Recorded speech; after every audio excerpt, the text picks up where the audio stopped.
So good to be seen, and it's even better to see what's going on. Welcome back to yet another video. If we're meeting for the first time, put it right there. My name is Francis, Aftershoot Ambassador and Destination Wedding Photographer based out of sunny San Juan, Puerto Rico. I almost forgot my own title. As you can see, we're standing up today because I'm sick of sitting down. I've been working way too hard, and my legs are, I don't know.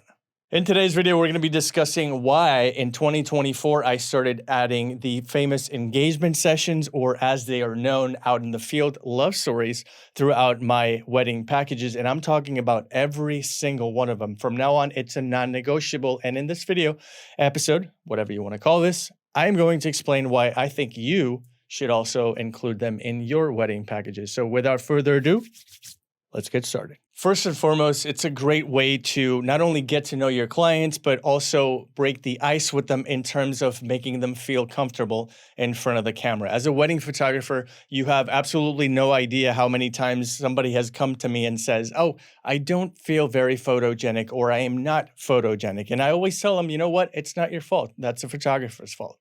So this is a great chance to mold them and train them in your liking so that when it's time to pose or prompts, they feel pretty good about themselves in front of the camera during their very special wedding day with you.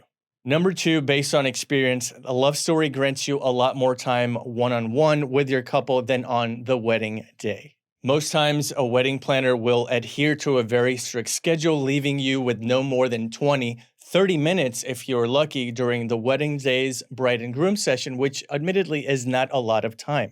If you're like me and you've done this many times before, you know for a fact that 20 to 25 minutes is not a lot of time to spend on a bride and groom session. Like 10 to 15 minutes alone are spent setting up your softboxes, syncing your flashes, dialing in your settings, or if it's worst case scenario, you've never been to this venue, you have to scope out the places where you would like for these bride and groom sessions to take place, and that's very time consuming. As a result, this gives you a very small window to really dial in those bangers and use them for eventual marketing on social media. So whenever you see a jaw-dropping image from one of the favorite photographers that you follow on social media, just know that the probabilities of that image being taken on the actual wedding day are slim to none compared with the engagement sessions and the love story sessions that take place pre and post-wedding. Another benefit for yourself, especially for your clients, is the fact that having a love story session with at least 1 to 2 weeks of a time frame before their actual wedding gives them the ability to go into their favorite print store or one that you provide yourself and have them use them for their wedding invitations or print them out to decorate and so on and so forth.